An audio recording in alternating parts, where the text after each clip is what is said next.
It's hard to believe, but the holiday season is coming up again. At Quince, you can find all you need for the season. Sweaters, coats, holiday outfits, and everyday essentials.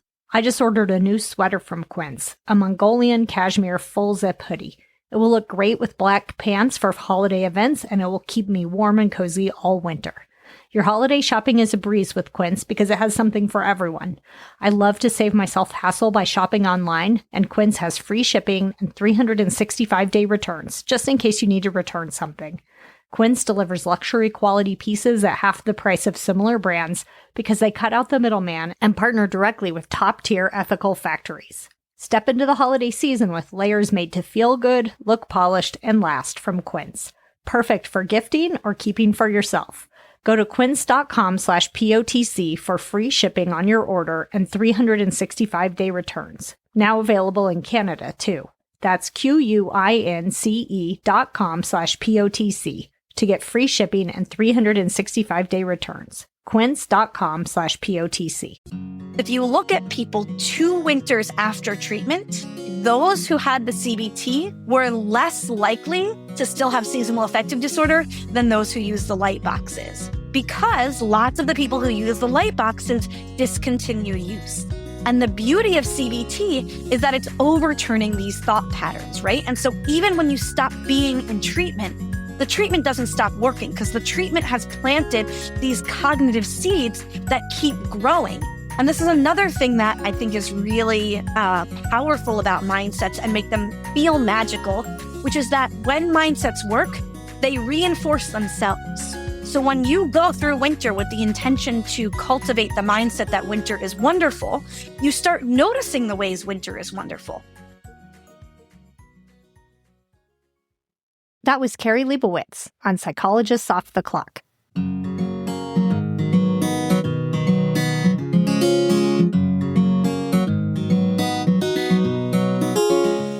We are 5 experts in psychology here to bring you cutting-edge and science-based ideas to help you flourish in your relationships, work, and health. I'm Dr. Debbie Sorensen, a clinical psychologist practicing in Mile High, Denver, Colorado, author of Act for Burnout and Mac Daily Journal. From America's Heartland, I'm Dr. Emily Edlin, a clinical psychologist based in Chicago, Illinois, and author of Autonomy Supportive Parenting. Calling in from Vienna, Austria, I'm Michael Herold, ACT coach, confidence trainer, and the author of an upcoming book on developing your confidence and social skills. From Boston, I'm Dr. Yael Schoenbrunn, faculty at Brown University and author of Work, Parent, Thrive, and an upcoming book about misunderstanding. And from coastal New England, I'm Dr. Jill Stoddard, author of Be Mighty, The Big Book of ACT Metaphors, and Imposter No More. We hope you take what you learn here to build a rich and meaningful life. Thank you for listening to Psychologists Off the Clock.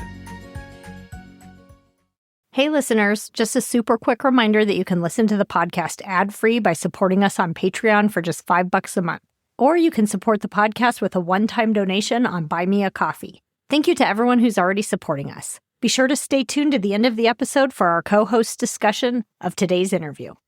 Kari Leibowitz is a health psychologist, speaker, and writer, and the author of How to Winter: Harness Your Mindset to Thrive on Cold, Dark, or Difficult Days. She received her PhD in psychology from Stanford University, served as a U.S.-Norway Fulbright Scholar, and taught the Mindsets Matter Stanford Continuing Studies course. She combines scholarly expertise with practical strategies to help people understand and harness the power of their mindsets and find joy in winter. Her writing on the power of wintertime mindset has appeared in The Atlantic, The New York Times, and The Washington Post. She has taught winter workshops to businesses, universities, nonprofits, and organizations around the world. Kari lives in Amsterdam with her husband, son, and dog, where she's learning to love biking in the rain. Kari, welcome to Psychologists Off the Clock. Thanks for having me. Thrilled to be here. So I love your book, and it's been fun to read it because it's so well written. I feel like I kind of followed you on this journey with your own experience with winter and all the places you've traveled to research this. It's a really fun book to read. So thank you so much for writing it. Rarely do I feel a psychology book where I just feel like I'm reading it as if it's almost like a novel, but it felt like that to me. Thank you so much. Yeah, I mean, I find it really hard to talk about my research and the things I'm interested in without sort of interjecting my own experience and trying to relate to them on a personal level. So my goal is really to connect the science and what the research tells us with sort of my personal experience in a way that I hope is relatable for people.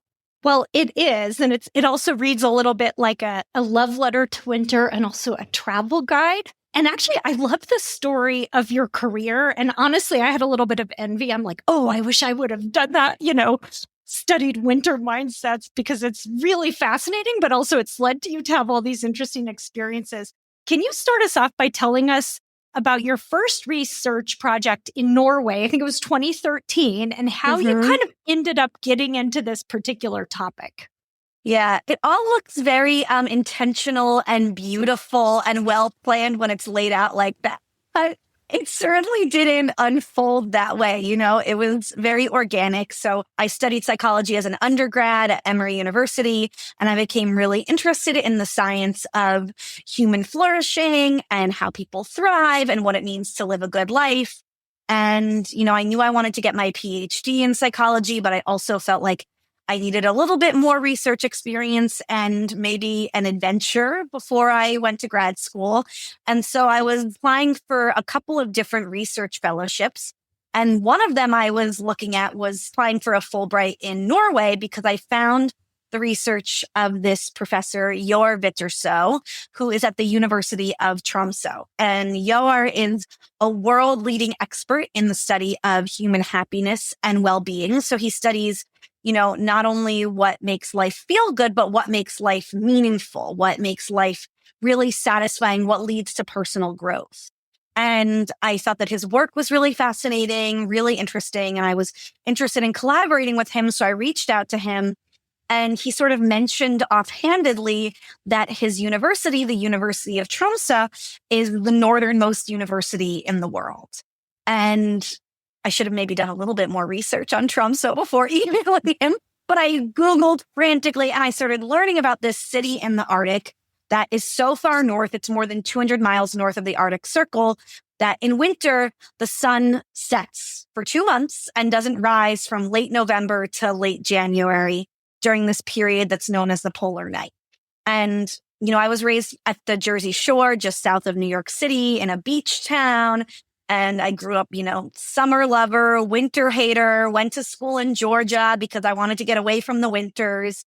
And so immediately what popped into my head was winter depression, seasonal affective disorder. So I was like, oh, people who live here must have really high seasonal affective disorder. So let's, put together a research project looking at winter depression. And Yor sort of said to me, oh, you could do that, but actually people here aren't very depressed in the winter. Research shows that we don't have high rates of seasonal affective disorder. And I thought, that's kind of interesting. And so I sort of stumbled into this work on winter almost by accident, that by trying to, follow this researcher who studied flourishing, who lived in this place that to me as an American seemed really interesting, really extreme, really foreign. I was like, what's going on here? How do people make it through this long, dark, cold winter? And that sort of became the seed of the research that I did for a year in Norway that now, 10 years later, I'm still writing and talking about.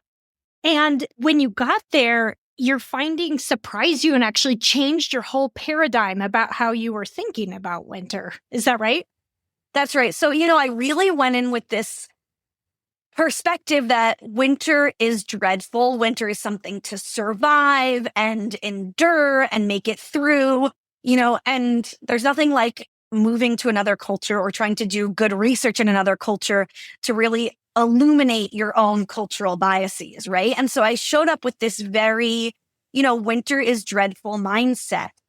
And that was really the starting place for my study is, why aren't people depressed? They should be depressed because the winter is so long and dark and cold, but they're not. Why is that? And as I started talking to people in Tromsø and sort of trying to formulate my research study and my hypotheses, people were really expressing what they enjoyed about winter. They were talking about the things they looked forward to about the winter, the things that they thought were special about the winter, the opportunities the winter holds for them.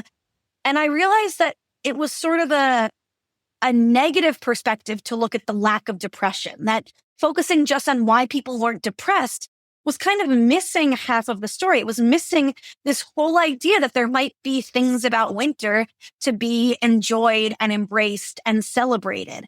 And so I realized that to do justice to this city in Norway and to the people who lived there, I really needed to focus my study not only on why people weren't depressed, but on how they were able to embrace this season in all its sort of dark, cold, icy glory.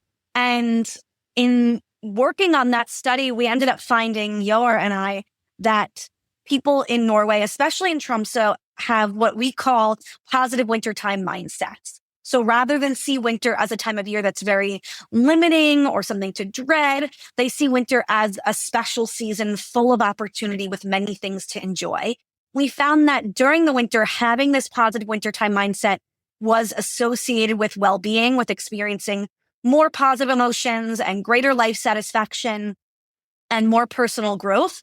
And that actually at the 3 locations we looked at in Norway, as you went farther north and the winters got darker and more extreme, people actually liked the winter more. And so, I was really surprised to encounter this whole different perspective on the season and to see that play out in my research results. And then you went to Stanford for grad school, which is not known for its winters, but is known for its program on mindsets. And I would just love for you to talk a little bit more about how this applies to winter mindsets in general and how mindsets matter when it comes to our perspective on winter. For those of us who aren't in Scandinavia and aren't in the Arctic, I think that this idea of mindsets is really fascinating when it comes to seasons. Totally. So I actually went to Stanford with the intention of leaving my work on winter mindset behind. I was going to be in sunny California, and, I spent my 6 years in the PhD program there, really looking at mindsets in healthcare and building on work on the placebo effect and how our beliefs influence us in healthcare contexts. And I was working with Professor Aaliyah Crum in the Stanford Mind and Body Lab, and also with Dr. Carol Dweck, who of course is extremely well known for her work on growth mindsets. And, Dr. Crum really expands Dr. Dweck's work on mindsets in education to look at mindsets in health and how our mindsets influence our physiology. And, one of the things I really took away from my time at Stanford was how powerful mindsets are and how underutilized they are, because we all have mindsets about lots of things, right? So our levels of intelligence, that's growth mindset work, but also stress and how it affects us, and winter, and the medications we take or how we respond to exercise. And we have these mindsets in all these different domains. And if we become aware of them and try to harness them adaptively, we can improve our health and performance and well-being in all these different areas of life. And I really started thinking about this more in terms of winter, because after my time in Norway, I had written an article about my experience and my research there for The Atlantic. And that was in 2015. And every year, all of a sudden, when the summer would end and fall would come and the days would get shorter and the nights would get longer, the temperature would drop, I would start getting all these questions from journalists or readers or people in the media wanting to know, how can we embrace winter? And it seemed clear to me that at the time, especially now, there's been a lot more researchers and writers writing about this idea of embracing winter. But 10 years ago, there really was only this focus on seasonal affective disorder, on how to combat winter depression, not really how to enjoy the season, how to thrive during the season. And I felt like mindset could be a solution to this. And in the Mind and Body Lab, working with Dr. Crum, I was really getting at a sophisticated psychological understanding of mindsets, right? We hear mindsets, we hear them talked about a lot, and they almost seem like they're magic, right? Like, oh, I'm going to think winter is wonderful. And just by deciding to change this mindset, all of a sudden, I'm going to be healthier and happier and more beautiful and more popular and smart. All the good things are just going to happen automatically. But actually, we were really working to unpack and understand this as a psychological process, how our mindsets, these beliefs or core assumptions we have about things in the world and how they work, like is winter limiting and dreadful or full of opportunity and wonderful, they shape our attention. So what we notice about the world. So do we notice winter's cozy opportunities or the ways that the cold, makes it more uncomfortable to do things? And then our attention influences our motivation. How much do we want to go outside and enjoy a walk in nature or go do wintry activities or curl up inside and read a good book versus just sort of like slump on the couch feeling depressed? And then our motivation, of course, is going to influence our behavior, what we actually do, and that will influence our health and well-being. So what seems like this sort of magical light switch you can turn in your mind is really setting off this cascade of processes that influence your attention, your motivation, your behavior, and then your health and well-being. And I think it was that really in-depth understanding and unpacking of mindsets, what they are and how they work, that made me really interested in applying them to the lens of winter, because I could really start to see how you could give people concrete tools that would be really effective at both interrupting people's maladaptive relationships and thoughts about the season and could kick off a more adaptive spiral and way of embracing the dark time of the year. So later on in the conversation, I want to get into some concrete thoughts around specific behavioral things people can do to enjoy winter more. But first, I want to just highlight something that's really important that you're saying here, that this is not about being all overly rosy and toxic positivity vibes about winter, because you acknowledge, winter has both some hard things. Like, I like winter actually, and I like skiing and I have cozy hobbies, and I struggle more with the heat in summer here in Denver. But there are things like, I really don't like the thing about scraping the windows in the morning on the car. You're not saying this is all great. Yet, there's some parts of it that are hard and unpleasant, but it's more like making room for both and not only focusing on those things, but also focusing, and we'll talk maybe more about this later, but the wonder of it and where you're putting your attention. If you're only focusing on oh, it's cold and I have to scrape the window and I'm getting stuck in a snowbank or it's dark, but it's there are actually some things about it that aren't necessarily good or bad. It's more like how we interpret that. And I think the default here in the US, at least for most people who have winter, is oh, that's an unpleasant thing, or we have this kind of cultural narrative about it. That's right. I'm really glad that you brought this up, because it's such an important point. And I think that mindset often gets conflated with sort of the power of positive thinking. And there is an element of this, right, where you are trying to be more positive and you are trying to look on the bright side. But it's not just that, because sometimes there is sort of a looking on the bright side that can be maladaptive, right? So, people with really harsh winters people who live in places with really harsh winters might say things like, oh, but the winter makes spring that much sweeter. And that might be sort of quote unquote looking on the bright side or thinking positive, but that doesn't actually help you in the middle of January, right? Thinking about the sweet spring isn't going to make that, cold January day feel any better. Or you might say, well, at least it's not -30 all winter long, like in some places. Again, is that positive? Maybe, but that doesn't really give you an actionable strategy. And I also think nobody likes to be told to be cheerful all the time. That's certainly not my MO. And so I think something that's really useful about mindsets and that I really love about them is that they have room for all of this complexity. That on a rainy morning in Amsterdam, I mean, you read in my bio that I'm learning to love biking in the rain. It's not automatic. It's hard, and I still have these mornings where I look outside and it's 40 degrees and it's raining and I have to get on my bike and go somewhere. And I do not want to do that. I'm like, that doesn't sound fun to me. And I think that there is room to acknowledge that, that's not as comfortable as biking on a day that's 70 degrees and sunny. And also I can bundle up and dress appropriately and know that I'm going to feel better for having biked and know that it's usually not as bad out as it looks and know that actually the feeling of biking in the rain, once I get going and can see the city streets all slicked and reflective and sort of the misty air, that I can feel sort of romantic about that and arrive at my destination sort of refreshed and rejuvenated for the cold air, right? And so, there's objective truths about winter.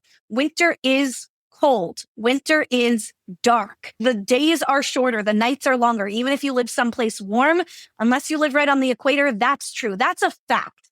And denying that not only doesn't help us, but actually doesn't encourage us to adapt and respond in ways that are useful. And so I think mindsets help us look at reality and say, okay, it's dark. It's cold. Where's the opportunity here? What is the thing that I can focus my attention on alongside the discomforts, alongside the things that I don't like that are still going to be there, that are going to make the season feel a little bit more enjoyable? And for me, that is something that is really useful, that I come back to over and over again, that just because I have one bad winter experience, just because I have one time or more than one time when I get soaked through biking in the rain and I come home and I'm all wet and I'm a little bit like, well, that doesn't have to unravel my positive wintertime mindset, because my mindset can be robust in the face of all this contradictory information, because I know that, like a lot of things in life, winter is paradoxical. There's good things, there's bad things, there's things to enjoy, there's things that are kind of annoying, and it's up to me which ones I really try to lean into and focus on. And one thing I've noticed that I think is related to this is that sometimes I think people get anxious about being cold and they think, oh, that's going to be terrible, or it's like dangerous or something. So I practice this myself sometimes. I'll be like, I actually am comfortable, but I'm like, somehow getting it in my head that I am too cold or something. But if I actually just stop thinking of it that way and instead just tune into how am I actually feeling right now? I'm out and about, but I have a jacket on and I'm fine. But the anxiety, I think it makes me feel colder. I don't know. Absolutely. And so if I can do that, then I'm like, I'm actually fine. And then my anxiety goes down and I also feel more comfortable. You know what I mean? It's like this feedback loop.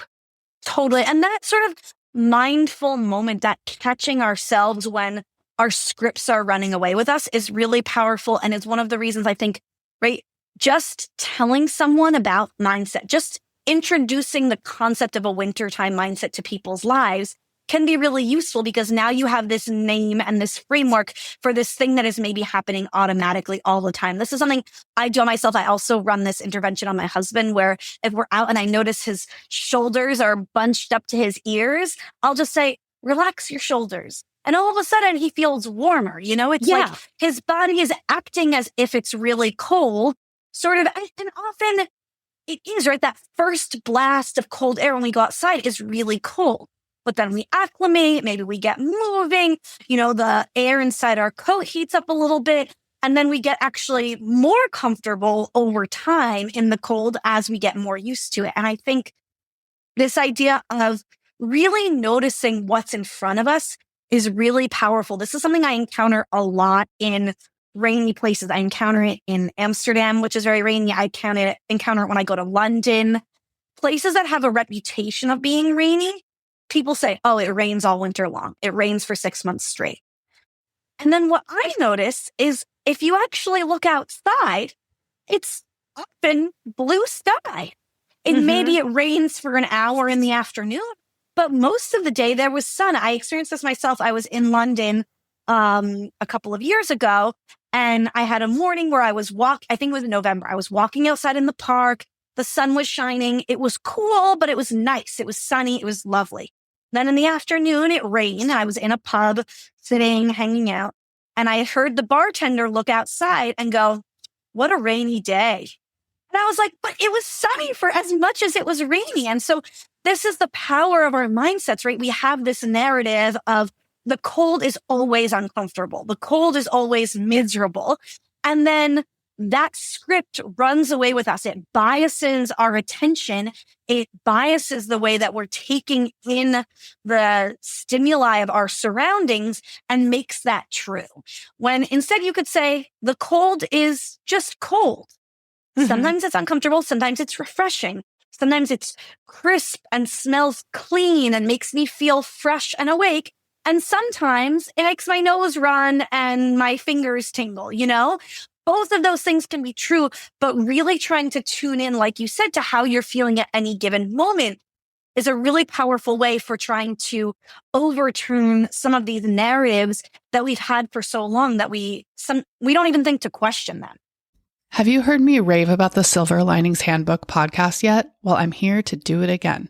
This long-form interview format offers depth and humanity to the ever-fascinating topics of true crime, cults, and of course, the psychology underlying it all. I respect host Jason Blair's ability to bring humanity to the headlines and to dig deep into the nuance of what drives people to do the unthinkable. I'm currently listening to his interview with FBI profiler Julie Cowley about the 2022 University of Idaho murders. I appreciate how the purpose of the podcast isn't to entertain at the expense of people who have suffered, but to help us all understand at least a little more how the unimaginable comes to pass. Whether it's the pull of a cult or behind the scenes of someone who becomes a murderer, this podcast doesn't exploit. It helps us learn more about humanity. If you love Psychologists Off the Clock, I bet you'll love Silver Linings Handbook. Subscribe on your favorite podcast app or at www.silverliningspod.com/POTC. Oh my gosh, I have a new favorite thing that makes me laugh and smile every single day, and I cannot wait to give it as a gift this holiday season. It's my new Aura frame. With Aura, you can upload unlimited photos and video from your computer or phone, and you can add users who can also add their own photos and videos. Just this morning, I got to walk down memory lane when a baby picture of my nephew in a tuxedo popped up in the rotation. And another thing I'm super excited about is you can preload photos when you give Aura as a gift.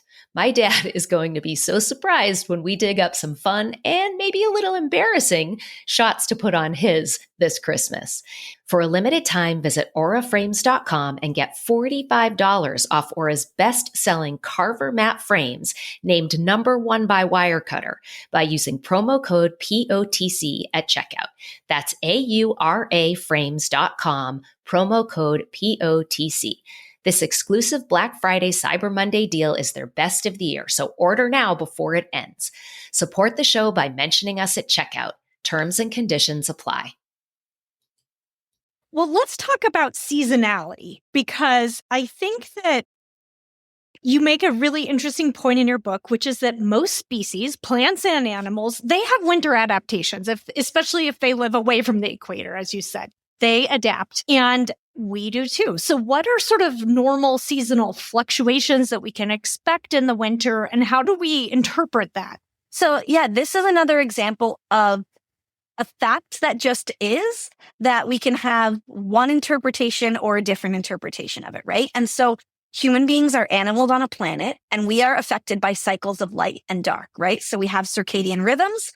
Light, generally speaking, makes us feel alert and awake. And darkness, generally speaking, makes us feel tired. There are also some things that go along with being alert and awake. So it's often easier to concentrate. People have a slight mood boost from the light. And so without light, you can feel a little bit less energetic, find it a little bit harder to focus, feel a little bit more tired. Those are the facts. Now, what often happens for people is that winter comes around, especially after daylight saving time, right? The clocks change. All of a sudden it's dark earlier, and people are feeling these real effects of winter, where they're feeling maybe more tired, maybe less motivated, maybe like they don't want to do as much. And many of us have this top of mind explanation, which is seasonal affective disorder or winter depression. And so we take what is an ambiguous and normal response to a change in daylight, feeling more tired. And then it's very easy to make the conclusion or to sort of leap to this idea that I must be depressed or there must be something wrong with me. But it could be an equally true interpretation that this is a natural response. This is a healthy response. This is an adaptive response, right? I need more rest at this time of year. That's okay. There's nothing inherently wrong with that. Now, our culture might not be set up to make that very easy, or people's individual lives, right? Maybe you have really intense job or kids that you're taking care of or elders that you're taking care of or whatever million other responsibilities people have that make it feel challenging to get more rest or to sleep more or to change our schedules in the winter. But on its surface, this idea of being more tired is simply a signal that we need more rest, is not on its own a sign of depression or a sign that there's something wrong with us. And this was something that was really revolutionary for me when I lived in Tromsø through the winter there, because when you live somewhere that goes from 24 hours of sunlight in the summer to 24 hours where the sun doesn't rise in the winter, it is obvious that your behavior should change. It is obvious that you're going to be more tired in the winter and more energetic in the summer, that you're going to do more cozy activities at home in the winter and more socializing outside of the house in the summer. That's really obvious. But if you live at a more middle latitude, if you live in Denver or New York or Boston or San Francisco, it might not be so obvious, but you might still have 6, 8, 10 hours of difference in daylight between the summer solstice and the winter solstice. But because it's not so extreme, although I would argue that 6 to 10 hours is still a pretty big difference in day length, but because it's not a 24-hour difference, you sort of kid yourself into thinking that you can and should have the same level of energy and productivity and motivation and socializing all year round. And so I think looking to the natural world is really inspiring to me, because when you see that every other plant and animal on the planet changes their behavior in winter, you start to realize, oh, of course I'm going to feel different at this time of year. Of course it's going to be appropriate to change my behavior in some way. And actually doing that can be really healthy and adaptive and not a sign that there's something wrong necessarily. And I love that you talk about the work changing the cultural narratives about rest, the work of Tricia Hersey, which we've talked about on the podcast. And I cited her in my burnout book too, because I think we don't even realize, and I mean, I'm talking specifically about the United States, but I don't think it's just in the United States that takes this attitude, but sort of expects productivity all the time, looks at rest as like laziness or in this negative light.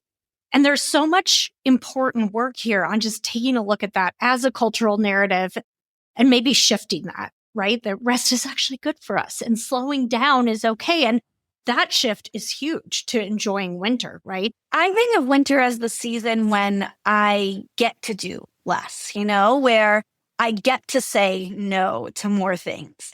I heard this story about, I was talking to a journalist in Germany, and she had 2 friends who were both outdoor guys. So in the summer, they led hiking trips, and in the winter, they led ski trips. And so for both of them, November was sort of the dead season, right? Because it's, not summer for hiking, but the snow isn't there yet for skiing. And one of them was like, ugh, I hate November. It's so boring. There's nothing to do. There's nothing going on. And the other one, same job, same situation, was like, oh, I love November. November is my break month. It's when I get to rest and I get to read and I get to do all this other stuff that I like to do. And you can see how the constraints of the winter can feel totally different depending on your mindset, on whether it's a time of year that you feel like you get to rest or a time of year where you're limited because there's nothing to do, right? And I think this concept of practicing embracing rest is one of the ways that when we embrace winter, it can teach us lessons that we can carry with us into other difficult times of life, right? So all of us, no matter who we are, no matter where we live, how healthy we are now, how much money we have, we are all going to have times in life when we are forced to slow down. Times when we get sick, times when we are burnt out, as you know, times when we're recovering from surgery or we've just given birth or we're grieving, times where through no choice of our own, we are going to be confronted with something that forces us to slow down. And I think a lot of people in American culture and let's say, much of Western culture broadly have a really hard time with these periods, right? I think we all know someone who has had to have surgery and then just can't take a break after surgery or has some sort of injury or is sick and exacerbates their illness because they're unable to slow down, they're unable to stop. And so for me, I think of winter as this opportunity that is maybe a little bit friendlier, maybe a little bit more low stakes, but it's this opportunity to practice slowing down and getting comfortable with doing a little bit less, tuning into our bodies, resting more, saying no to things, enjoying a different kind of well-being that is maybe, a little bit softer, a little bit more serene.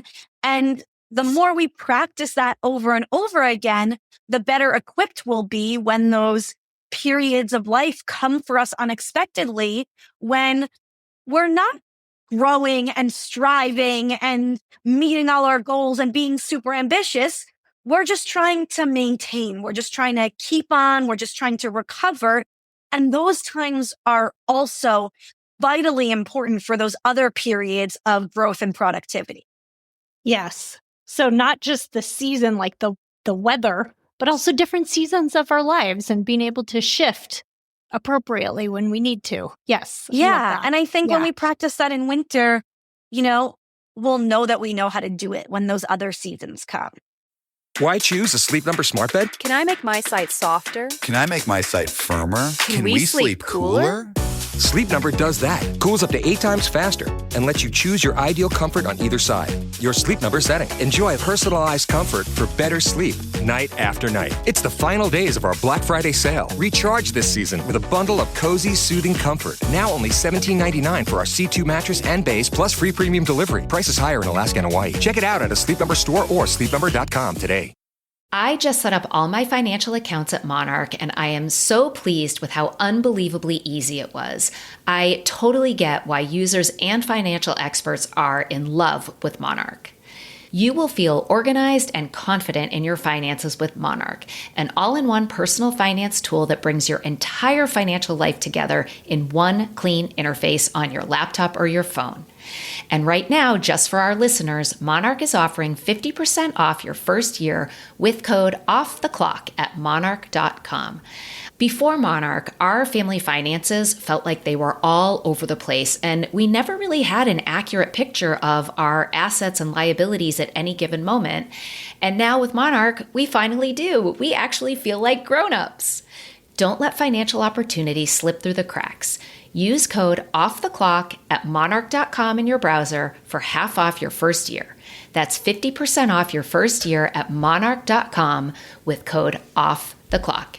And remember, when you support our sponsors, you're supporting the podcast. So I want to talk a tiny bit more about seasonal affective disorder, which you've mentioned, and there's some controversy around the diagnosis and maybe some disagreement about whether it's, really such a valid thing. But the traditional approach to seasonal affective disorder or winter depression are the light boxes that probably most people have heard of, and you can buy them. But CBT also may be even more effective, it sounds like. Tell us a little bit about cognitive behavioral therapy and other approaches to seasonal affective disorder. Right. So the most common treatment for seasonal affective disorder, and the one that everyone seems to want and have heard of, are the light boxes, right? So you sit in front of a sun lamp. It gives you, it mimics the sun. It wakes you up. It makes you feel more alert. and it, cures your seasonal depression. Sounds like magic. It's like going to the beach for 30 minutes every morning. Cool. The problem with seasonal affective disorder light boxes is twofold. One is that it's often more difficult to use them than people anticipate, right? People imagine sort of passively sitting in front of them, but it's quite a harsh light. You're supposed to do it first thing in the morning for 30 minutes. It doesn't have that sort of gentle warmth of the sun. And so you're doing this thing that is not so pleasurable. You have to start your day 30 minutes earlier at the time of year that you're already feeling tired.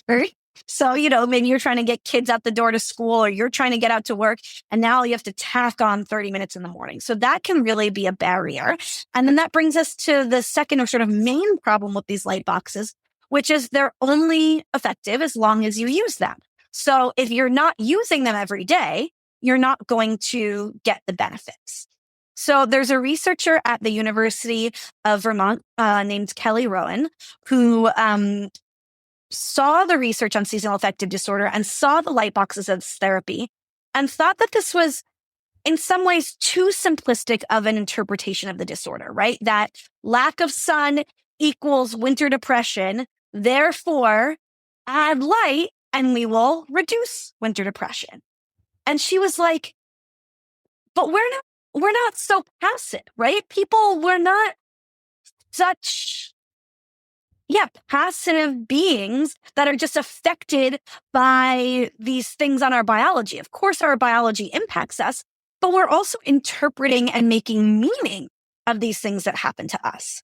And so she thought that cognitive behavioral therapy might be able to help with seasonal affective disorder because what she was noticing in some of her patients were sort of what you were talking about when you were talking about feeling colder than you actually are, feeling anxious about being cold. In patients who have seasonal affective disorder, they often feel anxious before the winter even begins, before the darkest days, before the coldest days. These scripts come online as soon as you hit October, around Halloween. People start getting anxious that they're going to be depressed in winter. And then, of course, they have this narrative, I have winter depression. Winter makes me depressed. They are more likely to then interpret even ambiguous sensations like feeling tired in the winter or feeling hungrier in the winter or craving certain food as signs of their depression. And they really can get stuck in these narratives that there's no way for them to enjoy the season. And so Dr. Rowan thought, what if we could interrupt these negative thought patterns and these negative thought loops? And so she designed a cognitive behavioral therapy program to specifically target people's negative beliefs about winter.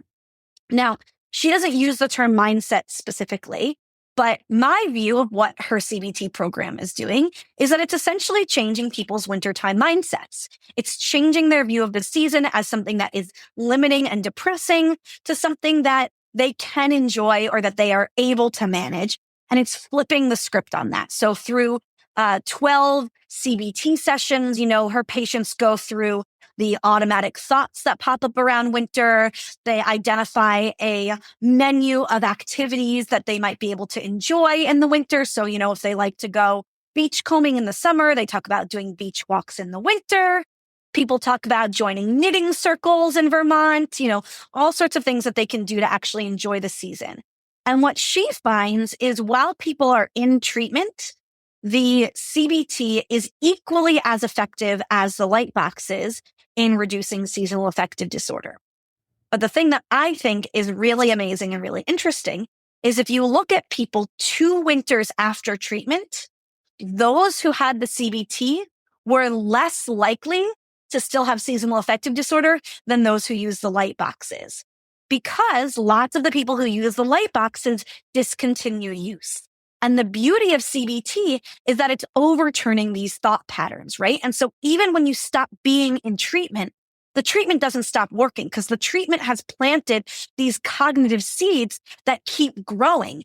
And this is another thing that I think is really powerful about mindsets and make them feel magical, even though they're really just sophisticated psychology, which is that when mindsets work, they reinforce themselves. So when you go through winter with the intention to cultivate the mindset that winter is wonderful, you start noticing the ways winter is wonderful.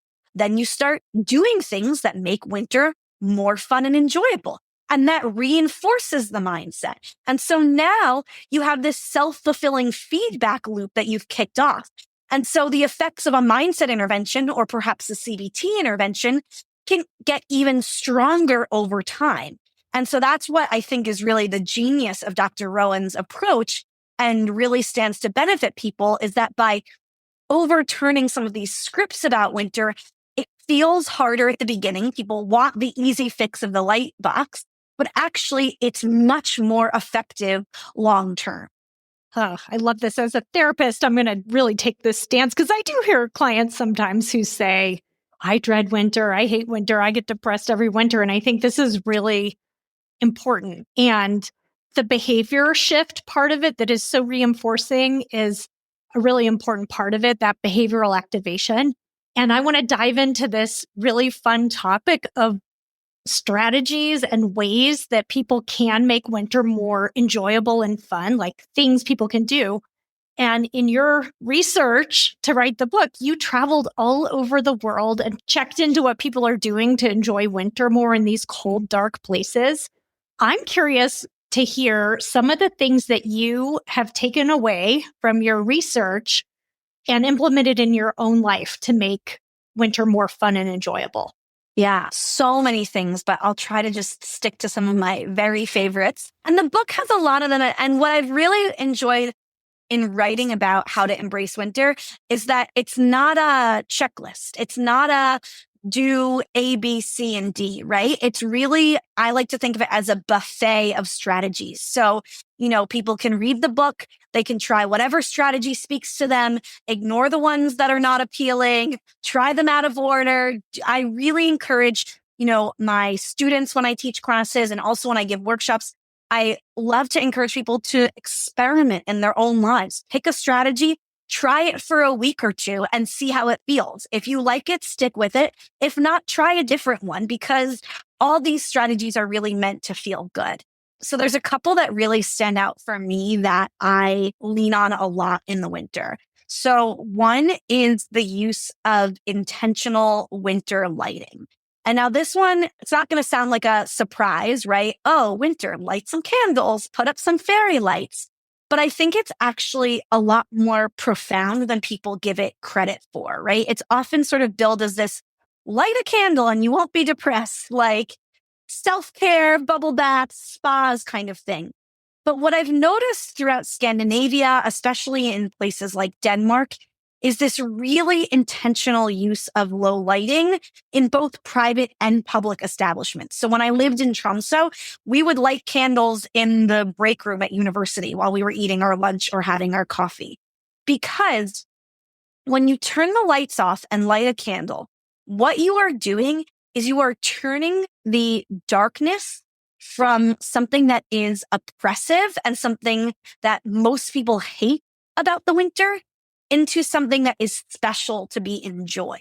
You are working with the darkness. And to me, that really embodies the sort of overall philosophy of wintertime mindset is what are the opportunities here? When you turn all the lights on, you're fighting the darkness. It's going to create a really strong contrast with the outside. It makes the outside look even darker and blacker than it is. And it's going to tire out your eyes.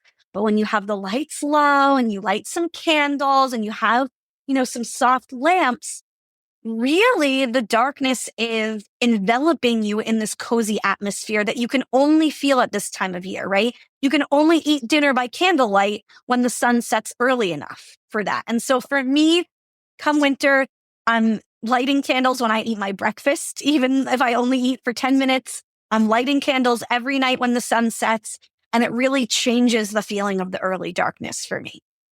Another one that I have found really powerful is this idea of dressing appropriately for the weather. And again, it sounds so simple as to be obvious, but I wasn't doing it for most of my life. Growing up in New Jersey, I was wearing my jeans and my sneakers and putting on a coat when I went outside. And then I was freezing all the time. And of course I didn't like the winter because I don't like the feeling of being cold. And I'm here to tell you that you don't have to like the feeling of being cold to enjoy the winter. So now I wear my woolen leggings under my pants all winter long. I'll be wearing, if it's a cold day and I'm going to be outside, I'll be wearing a long sleeve woolen undershirt or several layers, a cozy sweater, a big coat, a scarf, a hat, the whole 9 yards. When I bike in Amsterdam in the rain, I am head to toe waterproof. I have my large waterproof rain pants. I've got my raincoat. I've got my rain boots. I've got my hood. There's something so pleasurable about being outside in the cold and the wind and the rain when you are dressed appropriately for it. There's something where you feel tough and hardy and you feel the contrast of, your body being warm and your face feeling the cool air, and you get that winter freshness. And it's something that I really encourage, all of our listeners right now to experiment with, because until you've really dressed properly for the weather and gone outside and experienced being comfortable in weather that you thought you could not be comfortable in, you won't get the embodied understanding of it. And it really has changed my experience of winter because it makes it easier to do everything, not just to go for a walk and be outside, but if I want to go meet friends, or I want to run errands, or I want to go out to lunch, or whatever it is, if I look outside and I'm like, oh, I don't really feel like going out in this weather, then those are all things that are good for my well-being that I'm less likely to do. And the more I dress up and go out in that weather, and the more I see how possible it is, the more of those things I'm doing. And then I'm having a better time overall all season long. Yeah. So I'll just give you one more that I use in my personal life, which is a little bit niche, but those who do it, I think are really hardcore proselytizers.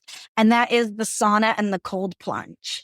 And this is something I was hoping you'd bring that up because I loved that chapter. Yeah. Okay, good. Okay. Do you cold plunge or sauna? So I have, and I don't have a sauna, but I have cold plunged. And when I was a kid, we would do hot tubs growing up in Colorado and then run around in the snow and then get back in the hot tub. And now some of the hot springs I go to have a cold plunge. I don't tolerate it for very long, but I still have experienced that invigorating. It's just shocking, but it is invigorating. There's nothing like it. I mean, that's really like a peak human experience on the earth, I think.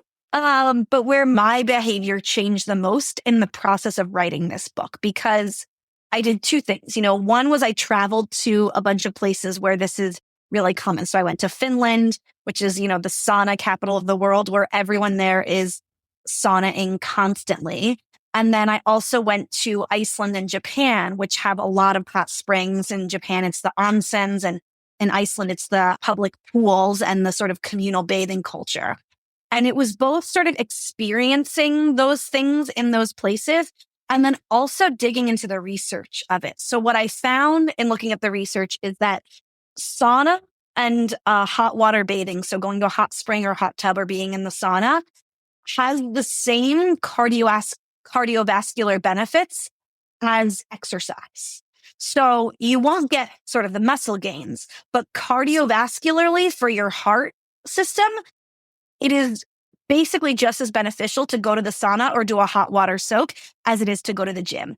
And we know this because if we look at places like Finland, where people go to the sauna frequently, or places like Japan, where people go to the onsen frequently, if you study populations for 10 or 15 years and compare people who do these things more frequently to these people who do them less frequently, those people who are going to the sauna or the hot water baths more often have lower mortality from all causes, less heart disease, fewer heart attacks, fewer strokes, less Alzheimer's. There's a whole list of health benefits. And it really changed my mindset about these practices, because I went from seeing them as this sort of indulgent thing that you do if you're lazy and going to the spa, to this thing that is a real ritual for health and wellness that should really be taken seriously as such. I mean, I think we should be prescribing sauna to people because it's so effective for so many ailments. And then I became a cold plunge convert when I was forced for research to cold plunge in Finland. I did not want, this was not a joke. It's not like, oh, I was forced to sauna. No, I was forced to cold plunge and I did not want to do it. And there is something about it where you get this endorphin rush and you feel very awake and alert. And there is this toughness. So I have an 8-month-old son and I cold plunged throughout my pregnancy. And I feel like it really prepared me for labor, right? This experience of I'm doing this thing that is intensely physically uncomfortable, trying to calm my mind and slow my breathing, I feel like was the closest I felt that I could get for practicing the experience of being in labor. And there is this feeling of, toughness and hardiness. And, if I've done a cold plunge in the last couple of days, I'm in a better mood. I'm more productive. I'm more patient. It really is a great pick me up. So for me personally, that actually has been a big change in my life, is becoming a cold plunger. I love it. I feel like this research has really changed your life and it's inspiring. And if you read the book, there are all these ideas for winter hobbies that you might pick and choose from, just tapping into that sense of wonder and awe, nature, getting outside. It's very inspiring. And in fact, you mentioned that in Iceland, they really appreciate books around the holidays. And I thought to myself, I might make a little wintertime ritual of rereading your book. It made me, I like winter, but it made me really excited about the winter ahead. So this would be a great one for our listeners to read this time of year if you're in the Northern Hemisphere, or get for a holiday gift for people who are not fans of winter, and see if you can convert them, because the book is just beautiful to read and it just made me feel good and cozy to read it. And I mean, we won't get into this, but you also mentioned climate change and we have to protect our winters and we have to have infrastructure to make winter accessible to people and for this sort of cultural shift. And so I appreciate that you mentioned these things, because I do think a lot of this is at the cultural level. And we need to all kind of do our part to keep winter fun and keep it alive and hopefully keep winters true. Winter around. needs us. Yeah, we need to save winter it. Needs us, and we need winter for sure. Yes. Well, thank you so much, Kari. So the book is How to Winter, and where can people find you online? Online, you can find me at KariLeibowitz.com or on Substack. I write a seasonal newsletter called Wintry Mix. I'm also available for workshops and keynote speeches. So please reach out to me. Tell me if you try any of these strategies. Tell me your favorite things about winter. I love to hear from readers all the time. Fabulous. Well, we'll link to all these things on our show notes for today. Perfect. And Kari, thank you so much. Thank you. Have a great day. All right, everyone. Well, thanks for listening to my conversation with Kari on wintering. And I'm here with Jill to have a little discussion about the episode. What are your thoughts, Jill? I loved this episode so much. My favorite part was just, I feel like she gave us permission to do less and rest more. And I am such a busy bee. Like, that is so hard for me. And like by the end of the episode, I thought, you know what? Like, I am going to try to embrace winter as a time to rest and read and snuggle up with a cozy blanket by the fire, like almost like hibernate, like do a non-sleeping hibernation and spend quality time with family. And normally I feel really guilty about that. And I feel like Kari sort of like gave me permission to let go of the guilt and embrace winter as a time to be restful. Oh, yeah. You'll have to report back on how that goes. I actually love this idea because I think sometimes here in Colorado, when the weather's really beautiful and we have the mountains nearby, when the weather's nice, I feel guilty if I'm not outside. I should be on a walk. I should be on a hike. I should go up to the mountains. And I think winter actually sometimes gives me an excuse to just, it's dark at 5 p.m. I'm going to just read tonight and I don't need to feel guilty about it, which I shouldn't need to feel guilty about it, but I do. So it's like, it's nice. It's like, oh, I can just cozy and put on my pajamas early and read a book. Oh, it's delightful. Yeah, it is delightful. And, the other couple things that popped in my head is when I first was thinking about moving back. So, like I grew up in Massachusetts.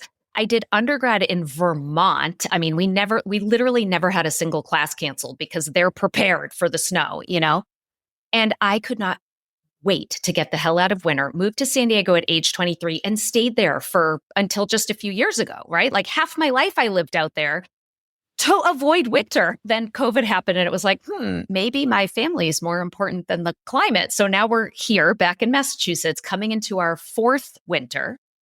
And I love winter like into early January, right? I love the holidays and winter is new. And then February, March, April, it's like, okay, it's supposed to be spring and now I'm ready to stab. That's when it gets really hard. Winters are long in New England. I remember that when I lived in Boston. I mean, it's 6 months, really. It's like half the year, really. And I remember 2 things that occurred to me in listening to the episode. One was my brother saying there's no such thing as bad weather, just bad gear. And I'm like, oh, it's true. Like, as long as you've got the right gear, you can be comfortable even when it's cold. And so I've looked at it as like a good excuse to buy a super cozy, warm scarf or fun new socks that are going to keep my feet warm and just like kind of embrace it a little bit more. And then the other thing it reminded me of is when I was in graduate school. So that was back in Boston. So I moved to San Diego at 23, came back for 4 years for grad school, then went back to San Diego the first second I had the opportunity to get back out of New England. And so it was when I was first learning about mindfulness.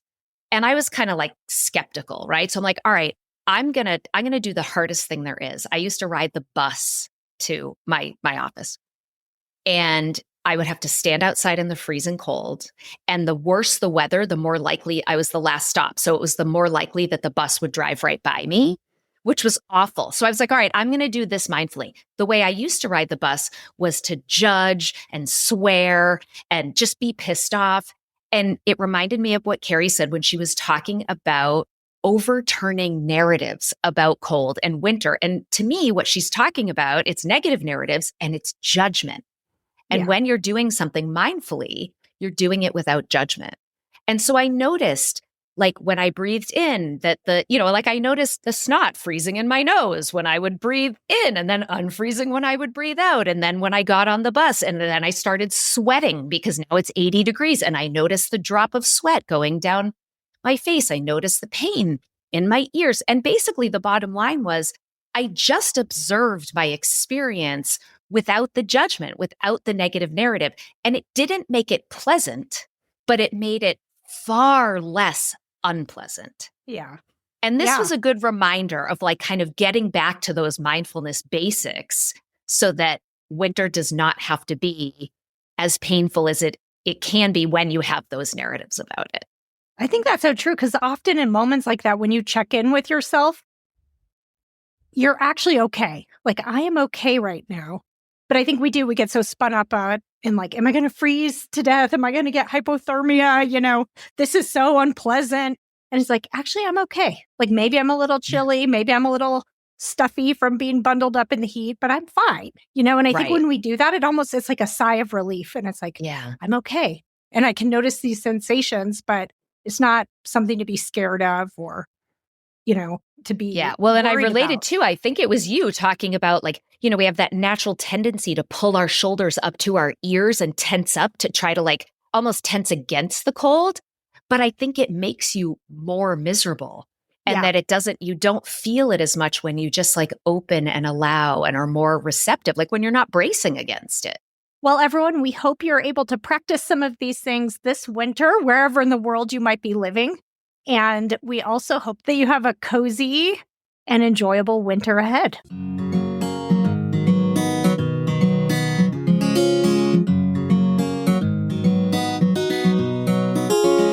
Thank you for listening to Psychologists Off the Clock. You can now listen to our podcast ad-free by becoming a supporter on Patreon. You can link to Patreon on our website or go to patreon.com/offtheclocksite. If you enjoy our podcast, you can help us out by leaving a review and sharing this episode with a friend or an enemy who would enjoy it.